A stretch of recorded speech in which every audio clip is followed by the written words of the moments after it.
ইতিপূর্বে আপনার কি নাম ছিল একটু জোরে বলেন। আমার নাম আগে ছিল রঞ্জন সরকার, এখন আব্দুর রহমান ইসলাম গ্রহণ করা হয়। আপনি সপরিবারে ইসলাম গ্রহণ করেছেন। পরিবারের সদস্য আপনার কয়জন? 5 জন। আচ্ছা আচ্ছা, আলহামদুলিল্লাহ। তো ভাই আমাদের সদ্যই ইসলাম গ্রহণ করেছেন, আসলে আমাদের অনেক কিছুই করার থাকে না, তো আমরা দোয়া করবো ওনাকে যাতে আল্লাহ ইসলামের উপর কবুল করেন এবং পরিশুদ্ধ ইসলাম মানার তৌফিক দান করেন। তো আমাদের পক্ষ থেকে আপনাদের জন্য সামান্য উপহার, আর ছবি এগুলো তুলতে হয়, যিনি দিয়েছেন তার প্রমাণ।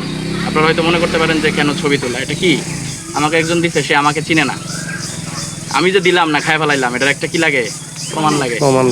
আমি যদি নিজের ইনকামতে দেই এটা আবার দরকার হইতো না, আর আমার তো অত টাকা নাই, তো এর জন্যই এটা দেওয়া। এটা একটু দেখেন, এবার আসেন। চাচা আপনার কি সমস্যা ছিল? আপনার এটা এক্সপ্রেস কেন? অ্যাক্সিডেন্ট রাস্তাতে অন্য অটো ধাক্কা মারছি, গাছের লাগে আমি একটা হেড আচ্ছা, নামাজ পড়বেন 5 ওয়াক্ত, ঠিক আছে? অপ্রত্যাশিতভাবে একজন কিডনি রোগী আমাদের এখানে চলে এসেছিলেন, রাস্তা দিয়ে যাচ্ছিলেন, আলহামদুলিল্লাহ তাকেও আমরা একটি প্যাকেট উপহার দিলাম এবং মাদ্রাসার ফান্ড থেকে কিছু সহায়তা করেছি। তো আসলে প্রত্যেকটা জিনিস আমাদের জীবনের নেয়ামত।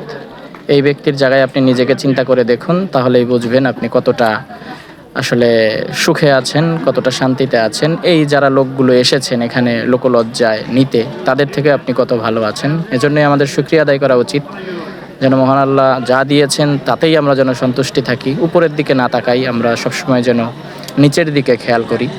পাশাপাশি একটি আর্জি থাকবে, আপনারা অত্র মসজিদ মাদ্রাসাকেও দীর্ঘদিন ধরেই চিনেন, জানেন।